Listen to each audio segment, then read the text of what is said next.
আসসালামু আলাইকুম সবাইকে। আজকে কথা বলবো হচ্ছে আমার একটা মেসেজ ক্যাম্পেইন থেকে অনেক ভালো একটা রেজাল্ট আসছে। সেটা হচ্ছে মাত্র কস্ট পার রেজাল্ট ছিল মেবি হচ্ছে 4 সেন্ট করে, এবং সেখান থেকে আমি কিভাবে একটা ভালো রেজাল্ট আনলাম এবং সেই ক্যাম্পেইনটা আমি কতদিন ধরে চালাইছি এবং সেটার যে টোটাল স্ট্র্যাটেজিটা ছিল সেটা আসলে কেমন ছিল এটা আসলে ডিসকাস করা একটু চিন্তা ভাবনা করবো আজকে আপনাদের সাথে। তো চলুন আসলে শুরু করা যাক। তো প্রথম অবস্থায় আমি যদি আমার 1 তারিখের রেজাল্ট একটু দেখি, তাহলে সেখানে দেখেন আমার 2টা ক্যাম্পেইন চলতো, ধরে 3টা ক্যাম্পেইন চলছিল সেখানে। সেখানে হচ্ছে আমার একটা ক্যাম্পেইন, এটা হচ্ছে আমার প্রোডাক্ট আসলে শেষ হয়ে গেছে, এই জন্য ক্যাম্পেইনটা অফ করে দেওয়া লাগছে। এখান থেকে আমার একটা সেম প্রোডাক্টের একটা হচ্ছে ওয়েবসাইট পারচেস ক্যাম্পেইন চলতেছে এবং একটা হচ্ছে আমার সেন্ড মেসেজ ক্যাম্পেইন চলতেছে। আজকে কথা বলবো হচ্ছে আমার সেন্ড মেসেজ ক্যাম্পেইন যেটাতে সেটা নিয়ে। সেখান থেকে দেখেন আমার টোটাল এখানে অ্যামাউন্ট স্পেন্ড হয়েছে হচ্ছে আপনার $5.59, এবং এখান থেকে আমি টোটাল রেজাল্ট পাইছি হচ্ছে 136টা, এবং সেখান থেকে টোটাল কস্ট পার রেজাল্ট হচ্ছে আমার 0.04 সেন্টস। এটা আসলে কিভাবে আনলাম এবং ক্যাম্পেইনটা কতদিন ধরে চালাইছি সেটা আসলে ডিসকাস করে একটু চিন্তা ভাবনা করি। তো প্রথম অবস্থায় আমি একটু ক্যাম্পেইনের ভিতরে না গিয়ে আমি আসলে একটু চ্যাটে দেখানোর চেষ্টা করি আসলে এখানে আমার অডিয়েন্সটা আসলে কেমন ছিল। তো এখানে দেখেন, আমি যদি এটা অবস্থা দেখি, তাহলে দেখেন আমার টোটালি সব থেকে ভালো রেজাল্ট আসছে হচ্ছে ম্যান থেকে, এবং 18 থেকে শুরু করে 34 পর্যন্ত যে অডিয়েন্সটা আসলে আছে আমার, সেখান থেকে সব থেকে বেশি হচ্ছে আমার রেজাল্টটা আসছে। এবং এখান থেকে যদি আমি একটু অ্যাডসেটের ভিতরে যাই, তাহলে অ্যাডসেটের ভিতরে আমি কী ধরনের স্ট্র্যাটেজি এখানে নিছি। আচ্ছা, এখান থেকে আমি যাব হচ্ছে ক্যাম্পেইনের মধ্যে। ওকে, আচ্ছা, প্রথম অবস্থায় ক্যাম্পেইন সেটআপটি দেখানোর চেষ্টা করি এটা কীভাবে সেটআপ করছিলাম। আমি হচ্ছে এই মেসেজ ক্যাম্পেইনটা চালাইছি হচ্ছে আমাদের সেলস অবজেক্টিভ দিয়ে। আপনারা জানেন মেসেজ ক্যাম্পেইন দুইভাবে চালানো যায়, একটা হচ্ছে এঙ্গেজমেন্টের থ্রুতে এবং একটা হচ্ছে সেলসের থ্রুতে। এঙ্গেজমেন্টের থ্রুতে আপনি রেজাল্ট অনেক ভালো পাবেন, বাট সেখানে কোয়ালিটিফুল কাস্টমার আসলে খুবই কম থাকে। বাট আপনি যখন সেলসের থ্রুতে চালাবেন তখন কোয়ালিটি কাস্টমার বেশি থাকে এবং তাদের একটা পারচেজ বিহেভিয়ারটা বেটার হওয়ার একটা চান্স আসলে থেকে যায়। তো এটা হচ্ছে ব্যাপার, এবং এখান থেকে আমি ক্যাম্পেইনটা স্টার্ট করছিলাম হচ্ছে মাত্র $3 দিয়ে, সেখান থেকে আমি জাস্ট $4 বাড়াইছি। যদিও একটা হ্যান্ডেলিং এর ব্যাপার আছে, আসলে যারা বিজনেস ওনার আছে বা মডারেটর আছে তারা আসলে এতগুলো মেসেজ হ্যান্ডেল করার একটা ব্যাপার আছে, প্রপারলি রেসপন্স করা, সেই জন্য আসলে রেজাল্ট মানে বাজেটটা এখন ততভাবে বাড়ানো হয় নাই আর কি। আর এখানে আমাদের বিডিং স্ট্র্যাটেজি সেটা আসলে আমি হাইয়েস্ট ভলিউম দিয়ে রাখছি, যত ফেসবুক যতটুকু পারে আমাকে রেজাল্ট এনে দিবে। এবং যদি আমি অ্যাডসেট লেভেলে একটু যাওয়ার চেষ্টা করি, তাহলে এখানে জাস্ট আমি মেসেজ যেটা আছে মেসেজ বাটন, সেখানে আমি এটাকে ইস্টাবলিশ করছি, এবং এখান থেকে আমার গোল হচ্ছে ম্যাক্সিমাম নাম্বার অফ কনভার্সন। এখানে হচ্ছে আমার কনভার্ট হওয়ার কোনো বিষয়টা নাই, আমি জাস্ট আমার ম্যাক্সিমাম যে কনভার্সনটা মানুষের সাথে কথোপকথন হবে আমি চাচ্ছি সেটা আমার এখানে বেশি হোক। এবং সেখান থেকে হচ্ছে আমি একটা ইন্টারেস্ট বেসড যে অডিয়েন্সটা আছে সেটা আসলে আমি এখানে দিছি আমার প্রোডাক্টের যে নিশ সেটা অনুযায়ী, এবং এখান থেকে হচ্ছে আমি এজটা দিছি হচ্ছে আপনার 22 থেকে 60 পর্যন্ত।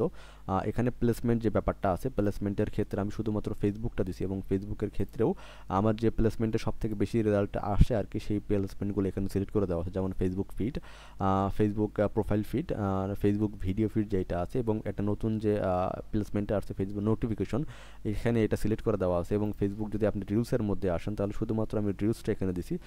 স্টোরিটা খুব একটা গুরুত্বপূর্ণ ভূমিকা পালন করে না বিধায় আমি এটা দেখছি অ্যানালাইসিস করে, স্টোরিতে খুব একটা ভালো রেজাল্ট আসে না, এই জন্য এখানে দেওয়া হয় নাই। আর লাস্টের দিকে হচ্ছে আমার যে ফেসবুকের নিচে যে ফিডটা আসলে দেখা যায়, রিলসের নিচে যে একটা ছোটোখাটো একটা ফিড আমার আসে, ওই ফিড আমি এটা একটা দেখাবো আর কি। তো এটা হচ্ছে আমার টোটাল অ্যাড সেট স্ট্র্যাটেজি।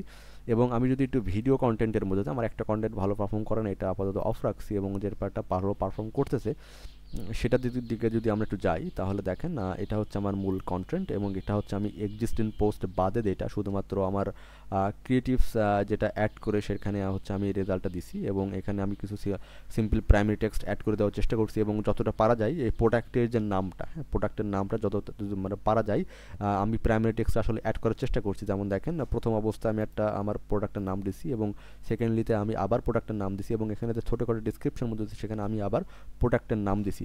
এবং অবশ্যই আমার হচ্ছে এখানে প্রোডাক্টের নামটা আসলে এখানে দেওয়ার বাঞ্ছনীয়তা কারণ কি, আমি যতটুকু বুঝতেছি ফেসবুকের যে হেল্পলাইন আছে সেখানে তাদের সাথে কথা হয়েছে, এবং তারা বলছিল যে আপনি আমার প্রোডাক্টটাকে ফিচার করানোর চেষ্টা করুন যতটা দ্রুত সম্ভব সব জায়গায়। সেটা হতে পারে আপনার প্রাইমারি টেক্সট, আপনার হেডলাইন, অবশ্যই আপনার ডিসক্রিপশন। ফেসবুক এইটার উপর বিশ্লেষণ করে তার এআই জেনারেট যে মেশিন লার্নিং এআই আছে তাদের উপর ভিত্তি করে ফেসবুক দ্য রাইট অডিয়েন্স আসলে খুঁজে নেবে। আর অবশ্যই আপনার কন্টেন্ট ভালো হইতে হবে, এটা তো কোনো মানে দ্বিমত নাই কারোরই। তো এই ক্ষেত্রে হচ্ছে আমি চেষ্টা করছি আমার প্রাইমারি টেক্সট টেক্সটের মধ্যে যতটা ফোর্সফুলি পারা যায় না, যতটা মার্জিত আকারে আমার প্রোডাক্টের নামটা এখানে শো করানোর জন্য। তো এখানে আমি প্রোডাক্টের নামটা শো করাইছি ভালোভাবে, এবং এখানে আমি দিছি হচ্ছে ফ্রি হোম ডেলিভারি, যেটা আসলে হুক করার চেষ্টা করা হয়েছে, এবং ডিসক্রিপশনে আমি আবার আমার যে প্রোডাক্টের যে নাম সেটা আসলে এখানে ইস্টাবলিশ করছি। আচ্ছা, এখানে আমার যে রিপ্লাইটা যাবে সেটা আসলে কেমন হবে, রিপ্লাইটা একটু দেখার চেষ্টা করি। সেখানে হচ্ছে আমি জাস্ট একটা ওয়েলকাম মেসেজ আমার অডিয়েন্সের সামনে দিচ্ছি যে আসসালামু আলাইকুম প্রিয় গ্রাহক, আমাদের পেজে আপনাকে স্বাগতম। এবং এখানে আমাদের প্রোডাক্টের যে বিশেষত্ব সেটা দিচ্ছি যে বিশ্ববিখ্যাত 7টি পারফিউমের ইনস্ট্যান্ট যে অয়েল ভার্সনটা আছে সেটা আসলে আমাদের এটা হচ্ছে মূল আমাদের প্রোডাক্টটা। এবং এখানে আমি দিচ্ছি হচ্ছে যে আমাদের প্রোডাক্টের দাম কত। আমি জাস্ট একটা পোস্টও তাদের কাছে ছুড়ে দিচ্ছি, নট অনলি অটোমেশন দিলে আসলে আপনি জাস্ট প্রোডাক্টের দাম কত এটা লিখে দিবেন, আপনি অটোমেটিক্যালি আমার একটা রিপ্লাই চলে আসবে যে আমাদের প্রোডাক্টের দামটা এত। তো এই ক্ষেত্রে আসলে অডিয়েন্সকে হুক করানো যায় না, তারা জাস্ট দামটা শুনে চলে যায়। তো এখান থেকে সবথেকে বেটার ম্যানুয়ালি রিপ্লাই করাটা, এটা আসলে খুবই ইস্টাবলিশ একটা পন্থা। এটা করলে আসলে ফেসবুক আমাদের সাথে একটু কমিউনিকেশন করতে চায় আর কি, মানে অডিয়েন্স আমাদের সাথে কমিউনিকেশন করতে চায়। তো এটা হচ্ছে টোটাল ব্যাপার। এবং এই ক্যাম্পেইনটা আমি হচ্ছে রান করছিলাম কত তারিখ থেকে একটু দেখার চেষ্টা করি। সেটা হচ্ছে আপনার একটু আসুক, লোড নিচ্ছে। আচ্ছা, সেটা হচ্ছে আপনার 17 তারিখ থেকে। তো আমি যদি 17 তারিখ থেকে আমার ডাটাটা একটু রিক্যাপ করার চেষ্টা করি, 17 তারিখ থেকে আজকে হচ্ছে আপনার টোটাল 5 তারিখ। তো এইটা দেখেন আমার এখান থেকে টোটাল আমার মেসেজ আসছে হচ্ছে 1363টা, এবং সেখান থেকে আমার যে কস্ট পার রেজাল্ট সেখানে মাত্র হচ্ছে 5 সেন্ট করে, এবং এখান থেকে আমি টোটাল অ্যামাউন্ট স্পেন্ড করছি হচ্ছে $71। তো এটা হচ্ছে আমাদের টোটাল ওভারঅল যে ক্যাম্পেইনটা আছে সেই ক্যাম্পেইনের রেজাল্ট। আশা করি আপনারা বুঝে গেছেন যে আসলে কীভাবে একটা ক্যাম্পেইন সেট আপ করলে একটা লং রানে এটাকে একটা ভালো পারফরমেন্সের দিকে নিয়ে যাওয়া যায়। তো এটা আসলে আজকে টোটালি ডিসকাসের বিষয়। আশা করি সবাই ভালো থাকবেন। আর যদি কোনো হেল্পফুল হয়ে থাকে তাহলে একটা লাইক এবং অবশ্যই একটা কমেন্ট করে দিন। সো আজকের জন্য এই পর্যন্তই, ধন্যবাদ।